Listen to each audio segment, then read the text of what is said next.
Vamos falar desses sujeitos aí fantásticos que são os puritanos. Certo? Eu sempre fico em dúvida de quem é mais interessante, se são os reformadores ou se são os puritanos. Né? Eu sempre acabo pendendo um pouquinho mais para os reformadores, mas os puritanos, a seu modo, eles têm uma variedade maior e isso também é muito interessante. O J. Packer, quando ele fala dos puritanos, ele costuma começar, eu recentemente ouvi toda uma série de palestras dele sobre os puritanos, que é fantástica, fantástica. O Packer é um super especialista em puritanos. E ele sempre gosta de começar dizendo que ele vai falar dos velhos e alegres puritanos. Ele fala esse alegres puritano para ver a reação da plateia, para ver o nível de preconceito que já existe na plateia. Então ele faz esse teste primeiro. Né? Porque esse nome puritanos foi jogado na vala comum e foi dada uma ideia errada para todas as pessoas na sociedade de quem esses homens foram. Certo? Quanto a quem esses homens foram. Então há sempre esse preconceito. Na verdade é um preconceito similar ao que os crentes sofrem hoje, né? De que os crentes são pessoas sisudas, são pessoas infelizes. É muito comum haver esse tipo de preconceito e com os puritanos não foi diferente e continua sendo assim. Né? Teve até um escritor que odiava os puritanos, escritor americano, que ele disse que o puritanismo é a preocupação de que alguém, em algum lugar, esteja feliz. Certo? Então, os puritanos, eles se preocupavam em que houvesse alguém feliz. Na verdade, isso aí é uma caricatura de inimigos do puritanismo. Certo? E é claro que eles são inimigos do puritanismo, porque o puritanismo sempre vai denunciar o erro e a imoralidade em que muitas vezes essas pessoas vivem. O C.S. Lewis, ele disse uma coisa importante sobre os puritanos, eu acho que é interessante, vindo dele. Ele fala assim: precisamos ver os puritanos como exatamente o oposto daqueles que carregam esse nome hoje. Então, se alguém hoje, vivendo entre nós, recebe esse nome puritano, então imagine o puritano verdadeiro como o contrário daquela pessoa para quem apontaram o dedo. Né? Devem ser vistos como jovens, ardorosos, intelectuais progressistas, extremamente atualizados e modernos. É exatamente isso que eles eram. O próprio C.S. Lewis escreveu um livro, talvez alguns de vocês conheçam, Screwtape Letters, que no Brasil traduziram, tem vários títulos, tem Cartas do Coisa Ruim, Cartas do Inferno, né? Mas é um livro interessante em que o C.S. Lewis imaginou um diabo, um demônio velho, experiente, cujo nome é Screwtape. Em português deram o nome de Fitafuso, em algumas versões. Ele escreve cartas para um demônio novato, principiante, né, em enganar as pessoas. Dando dicas, ensinando como que se deve enganar as pessoas, levar para o mau caminho, aquela coisa toda, afastar de Deus. Né? E então ele escreve cartas, por isso que é Screwtape Letters, né, as cartas do Screwtape. Ele escreve por Wormwood, que em português é traduzido em algumas versões por Vermebile. E aí, numa parte, ele fala assim: tudo isso, teu paciente, provável paciente é o cara que o demônio está atacando. Tudo isso, teu paciente provavelmente classificará como puritanismo. E deixe-me dizer de passagem que o valor que nós conseguimos dar a essa palavra foi um dos nossos grandes triunfos dos últimos 100 anos. Através dela, nós salvamos todos os anos milhares de seres humanos da temperança, da castidade e da sobriedade na vida. Certo? Então, claro, do ponto de vista do demônio, ele está salvando a pessoa da sobriedade, da castidade e da pureza na vida, usando esse termo puritanismo. Isso aí é um puritanismo seu. E aí a pessoa vai lá e faz a barbaridade aos olhos de Deus, porque ela classificou com aquela palavra e acha que aquilo ali é uma autorização, né? Porque botou o rótulo de puritanismo, então é uma autorização para fazer qualquer tipo de barbaridade. Então tem essa visão errada. Mas o que é o puritanismo? Na verdade, os puritanos é um movimento, não é um movimento organizado, não é uma igreja. Na verdade, é uma série de pessoas que a gente poderia classificar como um grande movimento. Esses indivíduos, eles surgiram durante o reinado de Elizabeth I, que nós vimos antes, na reforma na Inglaterra, são indivíduos que queriam levar a reforma na Inglaterra à frente, porque a reforma não tinha ido para onde tinha que ir. Não tinha ocorrido na Inglaterra uma adaptação da igreja às escrituras, certo? E esses indivíduos queriam que isso acontecesse. Na verdade, ela começou no reinado de Elizabeth, floresceu no chamado Interregno, ou a República, porque a Inglaterra já chegou a ser uma república, exatamente nas mãos dos puritanos, entre 1640 e 1650, e foi minguando entre a restauração de 1660 e a tolerância de 1689. Depois a gente vai falar um pouquinho mais com mais detalhe disso. Todos os puritanos no início eram parte da igreja da Inglaterra, da igreja anglicana, faziam parte dela. Eles queriam levar em frente a reforma que tinha começado bem com Eduardo VI. Eduardo VI é aquele rei, filho do Henrique VIII, que era um menino e tal, lembra? Que aí assumiu com 10 anos, morreu com 16, e aí tudo foi por água abaixo. Mas estava indo bem. E aí houve aquele balde de água fria com a rainha Maria I. O espírito do puritanismo se vê, como eu disse antes, naquele embate que houve entre John Knox e Richard Cox em Frankfurt, na Alemanha, numa igreja de refugiados ingleses. Ali houve uma discussão entre esses dois homens, em que o John Knox queria adaptar a igreja às escrituras, porque o Senhor Jesus Cristo é o Senhor da igreja, e o Richard Cox veio com aquele argumento bem típico do anglicanismo, que era o seguinte: não, nós queremos uma igreja como era a nossa igreja lá na Inglaterra. Então, o costume é o que é mais importante. Os rituais que nós fazíamos, nós queremos continuar fazendo. Nós não queremos abandonar nada porque as escrituras dizem para a gente fazer de outra maneira. Certo? Então, esse é o espírito tradicional do ser humano. Ele gosta de rituais, ele gosta de manter as coisas como estão, ele não gosta de adaptar as coisas às escrituras. O puritano quer sempre adaptar as coisas às escrituras. Esse nome puritano é um nome que os inimigos deram para os puritanos.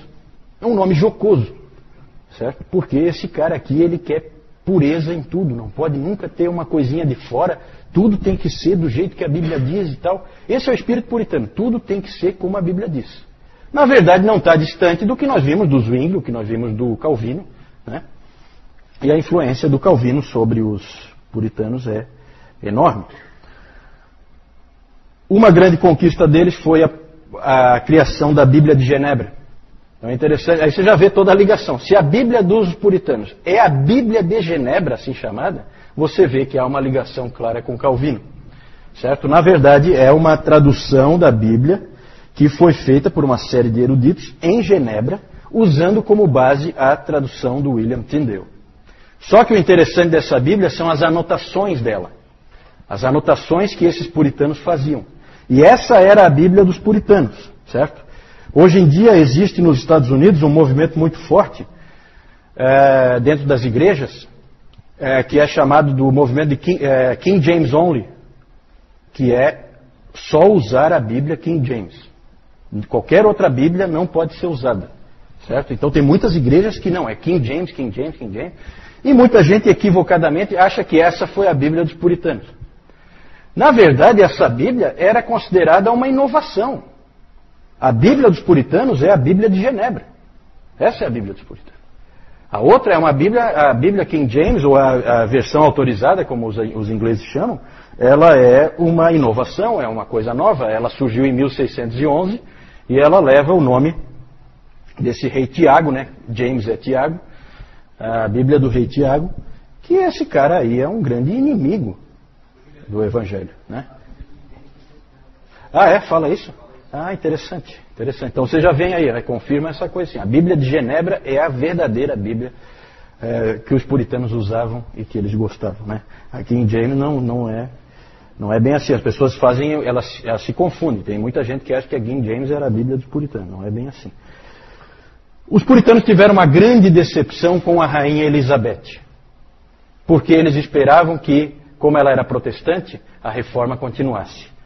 Para eles, ela só varreu a sujeira para debaixo do tapete. Não fez nada de concreto, deixou aquela via média entre catolicismo e protestantismo, sem levar para as escrituras, certo? Ficou aquela coisa muito mais de descolar de Roma do que de efetivamente seguir as escrituras, certo? Muito mais um protestantismo político do que um protestantismo de consciência. E aí depois, quando assumiu o Tiago I, James I, que era o rei da Escócia, na Escócia eu acho que ele era já o James VI, mas aí houve a unificação, certo? Que eu acho que a dona Carlota estava comentando antes, né? Porque aí houve a unificação, a dinastia Stuart, né? Começa ali com esse rei Tiago. Eles achavam que vindo um rei escocês do país do presbiterianismo, haveria agora, com certeza, a possibilidade de levar em frente a reforma. Ele inclusive foi recebido com uma euforia quando ele chegou para assumir o reinado. Que engano. O rei Tiago não era nenhum amigo dos protestantes, muito pelo contrário. Ele, na verdade, queria implantar um absolutismo em que ele mandava e ponto final. E ele dizia com muita clareza, ele era o rei, e rei gosta de bispos.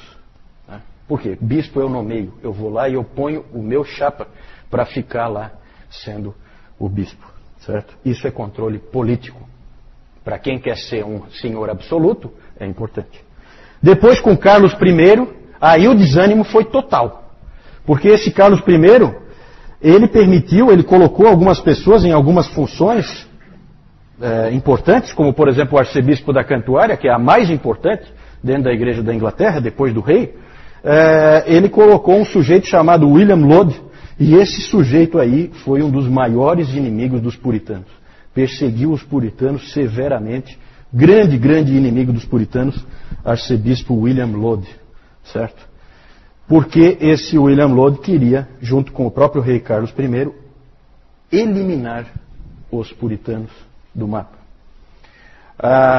Por vários motivos. Um motivo político e também porque eles queriam colocar dentro da igreja anglicana, fazer valer a teologia arminiana. Certo? Eles queriam que a teologia arminiana prevalecesse. O William Laud começou a colocar arminianos em todas as funções da igreja anglicana. Havia inclusive um dizer interessante na época, em que um indivíduo perguntava assim, qual é a posição dos arminianos? Aí dá a impressão que ele está perguntando qual é a posição teológica, né? Aí a resposta era, os melhores bispados da Inglaterra. Essa é a posição dos arminianos, é ficar com os melhores bispados da Inglaterra. Com todo esse quadro desesperador, tanto em termos de política eclesiástica como em termos de teologia, muitos puritanos partiram. Oi? Ele autorizou, por isso que é a versão autorizada, porque ele autorizou fazer uma nova versão da Bíblia. Até porque havia um certo medo da própria Bíblia de Genebra. Né? Então é interessante tentar colocar uma outra para tirar um pouco da força, né? do puritanismo mais forte, mais radical, se é que a gente pode usar essa palavra. Muitos puritanos partiram e isso foi, na providência de Deus, muito bom. Por quê? Porque ali então vão contingentes enormes de puritanos para a Nova Inglaterra, né? Vão colonizar os Estados Unidos. Para nós isso é muito importante porque o protestantismo veio para o Brasil via americanos, principalmente. Né? O protestantismo reformado, certo? Claro que os luteranos aí é muito mais, vieram da Alemanha e normalmente junto com a colonização. Então vinham os colonos e eles traziam a sua religião, certo? Já os americanos fizeram trabalho realmente evangelístico, num primeiro momento, né? Mas isso muito depois, certo? Aqui no Brasil. Mas é importante porque a gente tem que ser grato àqueles irmãos da América porque mandaram missionários para cá e hoje nós temos as nossas Bíblias, nós temos tudo, graças a esses irmãos. E então foi importante a ida desses grandes contingentes de puritanos para a Nova Inglaterra, para os Estados Unidos. Nova Inglaterra, para quem não sabe, é uma região dos Estados Unidos, lá bem no nordeste dos Estados Unidos. Depois eu vou mostrar. Tá? Eles saíram porque ali eles viram que não tinha mais esperança. Muitos saíram direto de Southampton e outros portos lá da Inglaterra, e muitos passaram primeiro pela Holanda, ficaram um tempo estabelecidos na Holanda, e da Holanda foram embora para o Novo Mundo, certo? Depois nós vamos falar do protestantismo no Novo Mundo. Alguns ficaram, né? E nos anos 1640 estourou a Guerra Civil entre o parlamento e o rei.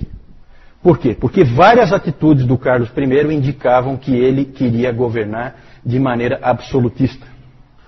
Ou seja, qualquer coisa que der na telha dele, ele faz. E a Inglaterra era sim uma monarquia, como é até hoje, mas tem um parlamento. Você vai aumentar impostos, você tem que fazer passar pelo parlamento, não é o rei. Eu quero aumentar agora os impostos, agora o imposto vai ser 95%. Não, calma. Tem o parlamento. Lá no caso deles tem a Casa dos Comuns e a Casa dos Lords, né? E aí o parlamento viu que esse sujeito estava mal intencionado e houve então guerra. Exércitos leais ao rei e exércitos leais ao parlamento, certo? Essa guerra civil foi vencida pelo parlamento e o rei Carlos I foi decapitado em 1649. De 1649 a 1660 não houve mais um reino, mas sim uma república, governada pelo parlamento e por um que eles chamavam um Lorde Protetor, que era a figura do Oliver Cromwell. Esse Oliver Cromwell é um sujeito que é amado e odiado, mais odiado do que amado, porque afinal de contas hoje você vê que a monarquia prevaleceu naquele país, né? E os ingleses adoram aquela coisa de rei e rainha, e então você vê que um indivíduo desse que derrubou aquela coisa que eles adoram, eles nunca vão ver com muito bons olhos. Mas ele era um indivíduo ligado aos puritanos, o próprio John Owen foi conselheiro do Oliver Cromwell, e é um período muito interessante, é o período em que os puritanos têm mais força, inclusive força política, certo? Eles podiam fazer reforma agora, porque eles tinham todo o apoio do parlamento.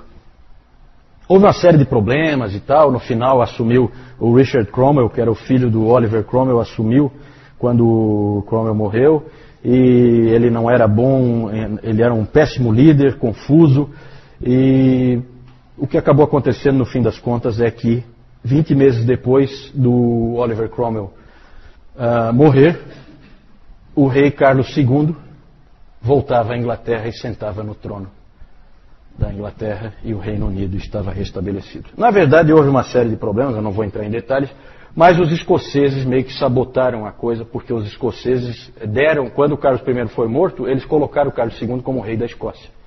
Aí já fica difícil, porque daí o reino era unido, aí não foi unido o negócio. O parlamento da Inglaterra assumiu o comando da Inglaterra, mas na Escócia o cara estava reinando. E ele era um pretendente, né? Pretendente não, ele era o legítimo herdeiro ali do trono da Inglaterra, se fosse uma monarquia, né? Então houve uma série de problemas, houve inclusive guerra, o Oliver Cromwell invadiu a Escócia e na Batalha de Worcester ele acabou dando um jeito de fazer o Carlos II, rei da Escócia, só da Escócia, foi obrigado a se refugiar. Em que país será? França, né? O grande aliado sempre da Escócia. Então ele foi para a França e ficou lá, certo? Mas o Dr. Lloyd Jones ele sempre disse que o fracasso do movimento puritano e a volta do Carlos II tem muito a ver com os presbiterianos. Os presbiterianos, leia-se escoceses, acabaram sabotando um pouco e fizeram com que... Claro que havia muito ódio, evidentemente, se o Cromwell foi lá e invadiu a Escócia, tudo isso aí complica. Então é tudo muito complicado, né? Não dá nunca para você dizer assim, em uma frase, resolver o problema histórico. É tudo muito mais complicado, a gente não tem tempo de ficar entrando aqui, também nem é o caso, certo? Mas eu já estou adiantando que os puritanos acabaram fracassando no seu intento de ter ali realmente uma nação cristã, certo? Plenamente reformada, plenamente, totalmente voltada às Escrituras. Isso eles não conseguiram. Em 1658 houve a restauração, então, da monarquia, e aí vem o declínio dos puritanos. Vamos falar, eu quero só citar alguns nomes, não tem como ir muito longe, pode passar aí. Alguns grandes nomes aí entre os puritanos, os nomes são muitos, nós não temos tempo de falar todos. Tem o John Milton. John Milton era um poeta, ele escreveu livros importantes, como O Paraíso Perdido e O Paraíso Recuperado. E desse John Milton se dizia o seguinte, um dos biógrafos dele diz o seguinte, que ele é o último homem da história da humanidade a ler todos os livros publicados. Todos os livros que havia publicado, ele tinha lido. É uma coisa pretensiosa, mas considerando que a imprensa tinha sido inventada há relativamente pouco tempo e tal, então não chega a ser impossível, né? Mas realmente é uma coisa impressionante. Ele é importante, mas a teologia dele não é muito boa, não. O segundo nome aí, Richard Baxter, é o grande pastor.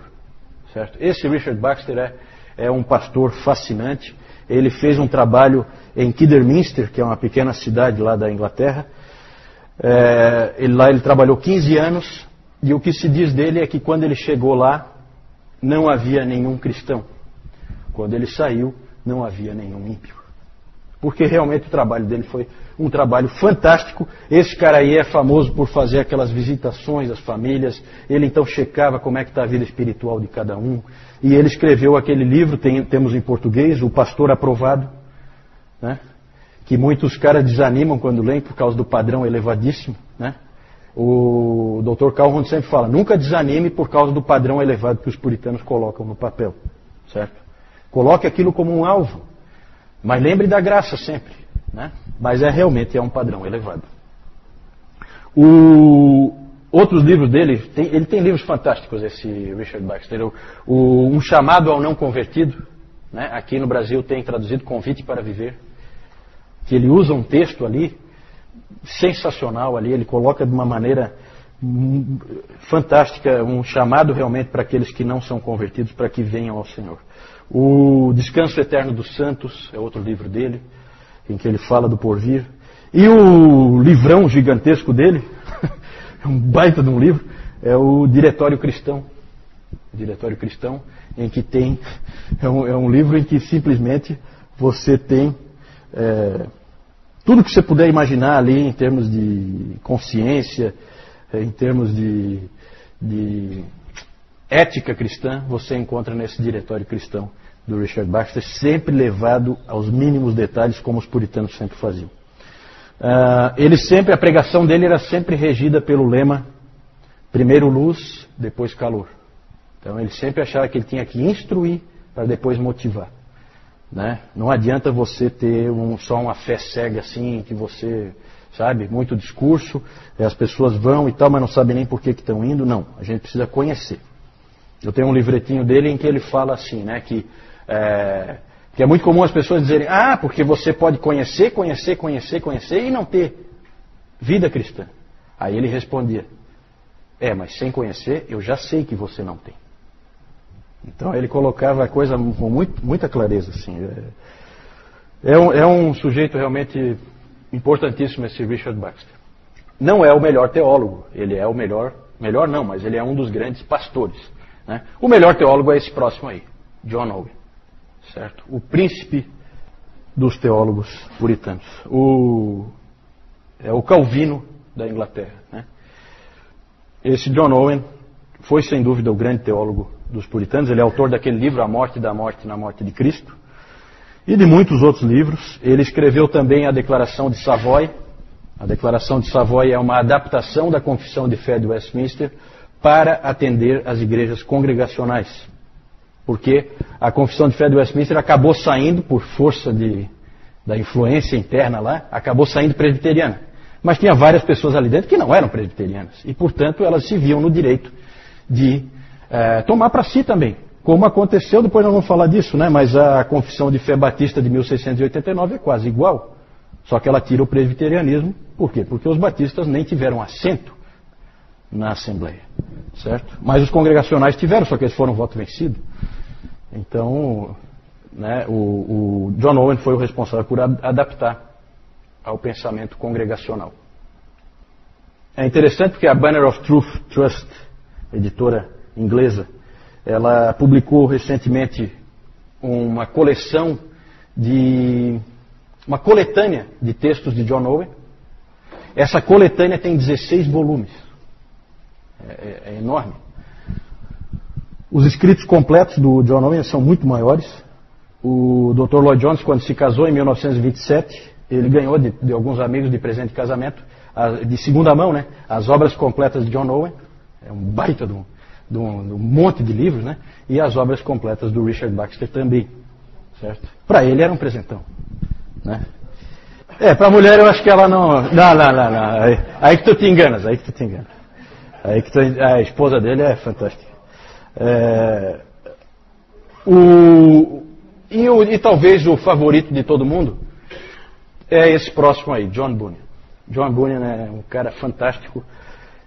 Realmente um indivíduo único na história da igreja. Aprendam sobre esse sujeito aí, porque ele é único, especial. É o latoeiro de Bedford, né? Ele era um latoeiro, era a função dele. Não era um ministro, mas era um pregador do evangelho fantástico. E ele é conhecido principalmente como o autor do livro O Peregrino.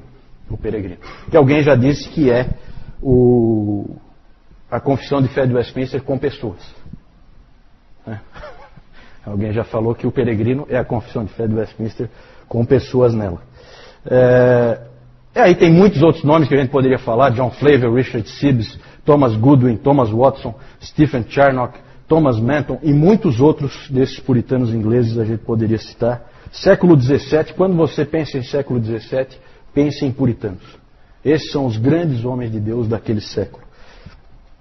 Pode passar? A pergunta é a seguinte: por que deu errado? Por quê? Bom, um dos motivos, eu já falei dessa história de trazerem de volta o rei, isso aí não ajudou nada. Trazer de volta o Carlos II foi uma péssima ideia. Até porque ele, quando chegou, ele proclamou o ato de uniformidade, certo? Porque aí vem a força, a mão pesada, certo? O ato de uniformidade que obrigava todas as igrejas a terem um culto igual, determinado pelo rei como que ia ser, certo? Então tinha que usar o livro de oração comum.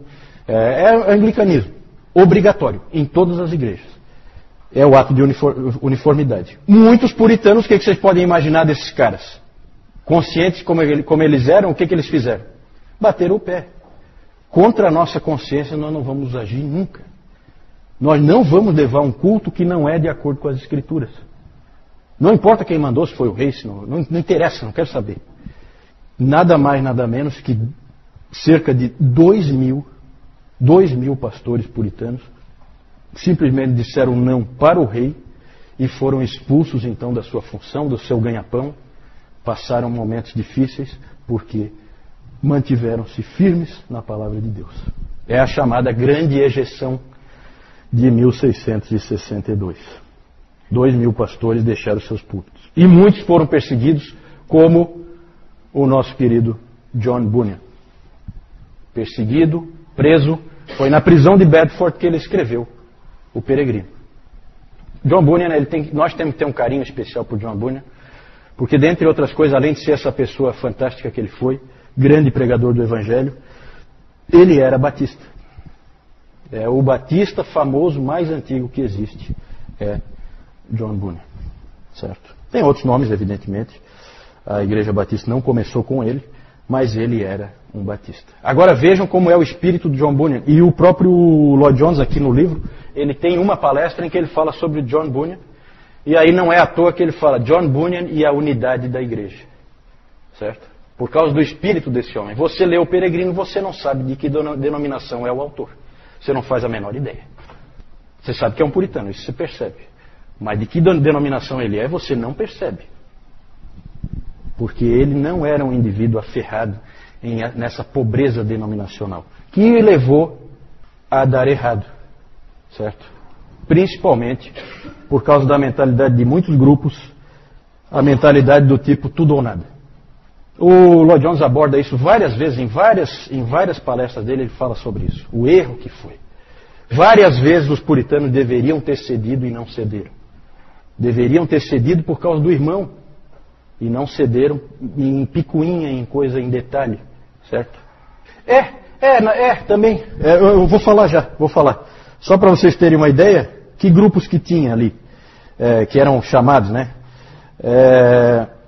Nós tínhamos os batistas, os presbiterianos, evidentemente, os niveladores, os cavadores, os bradantes, os da Quinta Monarquia, os Quakers já são um pouco mais, era um pentecostal da época, o Quaker, certo?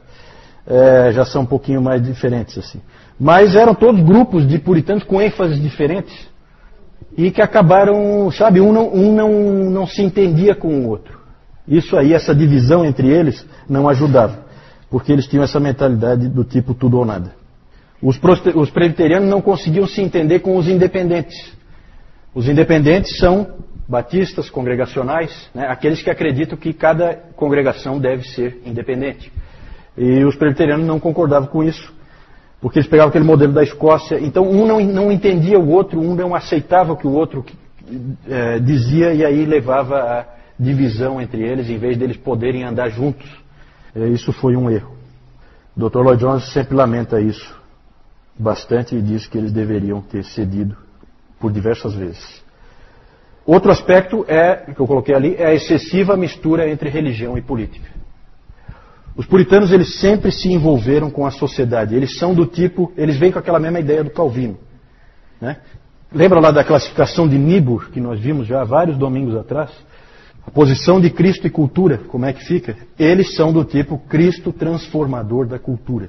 Então são indivíduos que se envolvem na cultura, que assumem posições dentro da sociedade, não se isolam, eles se misturam, eles são profissionais ali dentro, são funcionários públicos, às vezes em funções importantes, influentes, e então são indivíduos que não ficam à parte.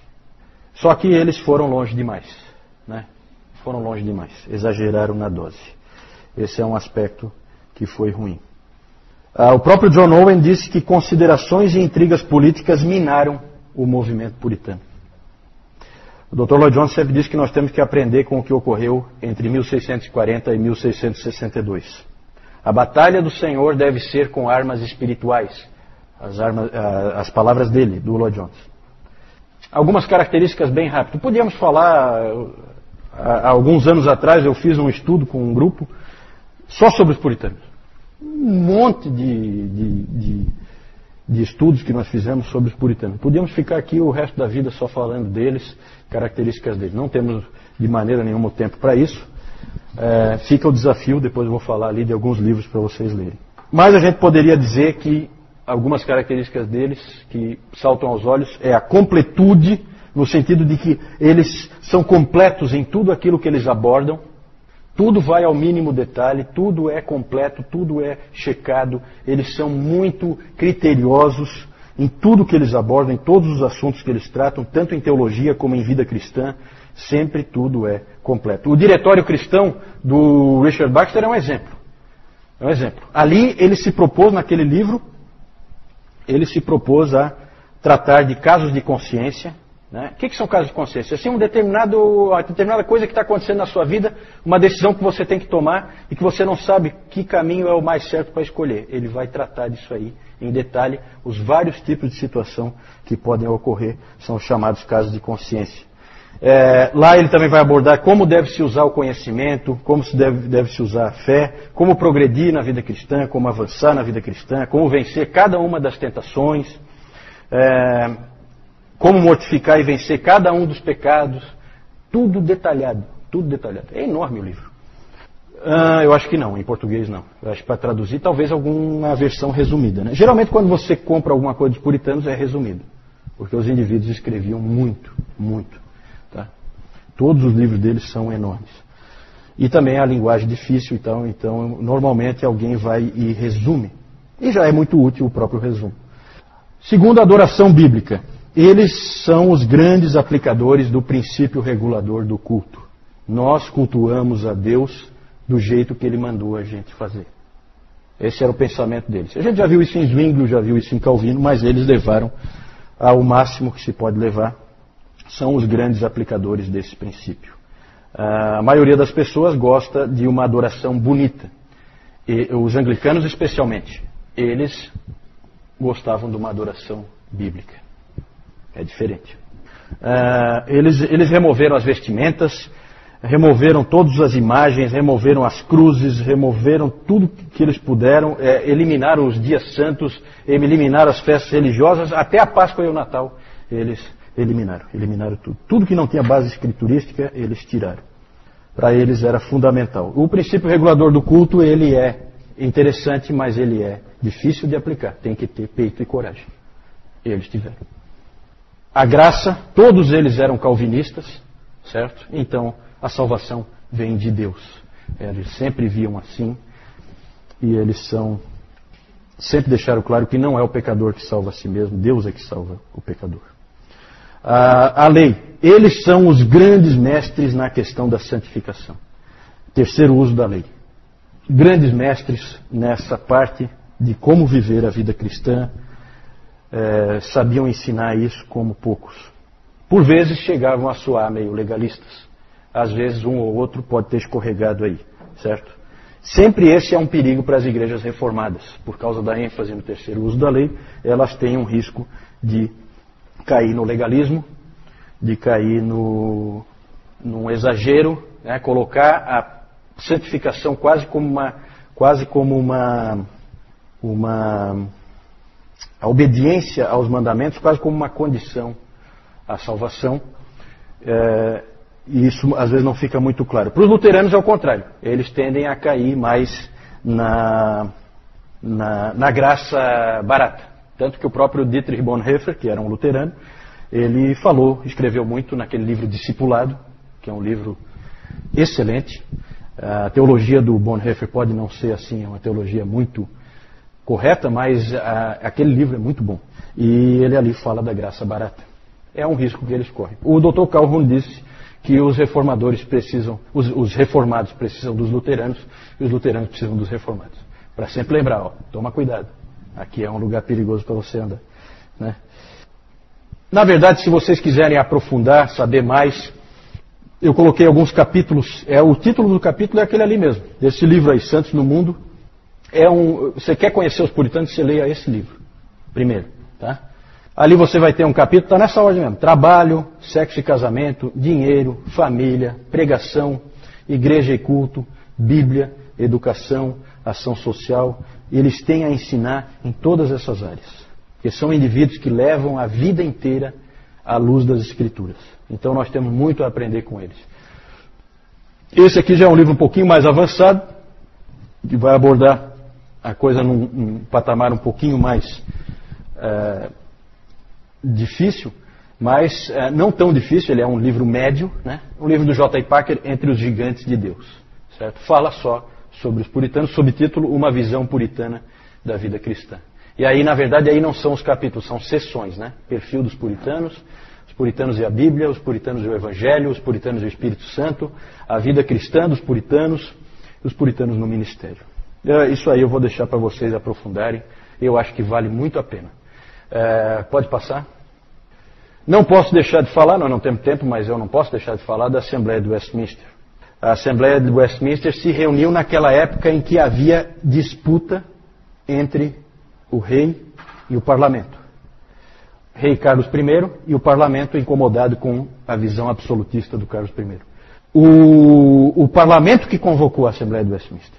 O parlamento convocou uma série de teólogos, eminentes teólogos, para elaborarem uma confissão de fé e outros aspectos também. Um diretório de culto, catecismos. Quando a gente fala de Westminster, a gente não fala só da confissão. A confissão é o mais famoso. Mas tem uns 5 ou 6 documentos que foram produzidos ali. Tinha ali 121 teólogos e mais 30 leigos. Esses 30 leigos são 10 representantes da Casa dos Lordes e 20 representantes da Casa dos Comuns. Porque é do parlamento isso aí, tá? Então isso que é meio irônico, né? A confissão de fé de Westminster, ela tecnicamente, ela é da Igreja da Inglaterra. Ela é da Igreja Anglicana. Né? A gente associa muito, e os presbiterianos gostam disso, associa muito ao presbiterianismo, porque a Escócia logo tomou aquilo ali para si, como a sua confissão de fé. Mas tecnicamente foi feito pela Igreja Anglicana, foi feito pela Inglaterra esse trabalho, certo? Esses teólogos, Havia uma variedade de tipos aí de teólogos. Havia episcopais, eles não participaram muito porque eles eram fiéis ao rei. Mas havia presbiterianos, havia independentes, como o Thomas Goodwin, era um deles, o famoso Thomas Goodwin. Jeremiah Burroughs, também tem livros dele já traduzidos em português. E também foram chamados delegados escoceses. Um deles era o famoso Samuel Rutherford, participou também. Os escoceses foram convidados e vieram ajudar. O Richard Baxter descreveu assim a Assembleia. Os teólogos ali reunidos eram homens de eminente conhecimento, piedade, habilidade ministerial e fidelidade. E não sendo eu digno de ser um deles, porque o Baxter não foi convidado, não sendo eu digno de ser um deles, posso falar ainda mais abertamente a verdade que eu sei, que tanto quanto sou capaz de julgar pela informação histórica disponível e por qualquer outra evidência, o mundo cristão desde os dias dos apóstolos nunca teve um sínodo de teólogos mais qualificados do que esse sínodo e o sínodo de Dort. O sínodo de Dort já tinha acontecido em 1618. Eu não tive tempo de falar, recomendo que vocês vão lá no site Bom Caminho e digite lá na procura, lá na busca, digite Dort, e aí vocês vão ter lá um artigo explicando tudo como foi o sínodo de Dort. Certo? O sínodo de Dort tratou da questão arminianismo-calvinismo. Certo? Várias confissões vieram dali.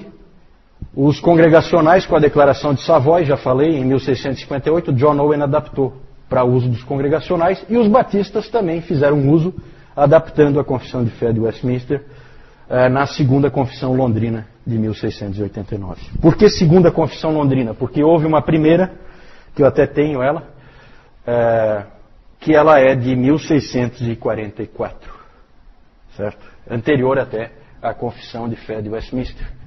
A Confissão Batista é a primeira Confissão Batista de Londres de 1644. Mas a Confissão de Fé de Westminster ela é tão bem montada, tão bem elaborada, que ela acabou se tornando mais importante, e os batistas acabaram tomando ela como a sua confissão, como base para a sua confissão. Né?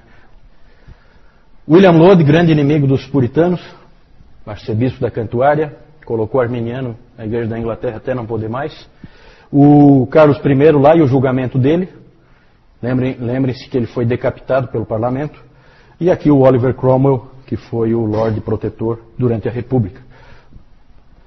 Richard Baxter, John Milton, John Owen, John Bunyan. Aqui uma figura do Bunyan na prisão em Bedford, sendo visitada pela filhinha dele, que era cega, né? Ele adorava essa filhinha dele. E ela visitando ele na prisão. Aí a Assembleia de Westminster, para vocês terem uma ideia, né, se reuniram 1163 vezes, certo? Esses delegados da Assembleia de Westminster.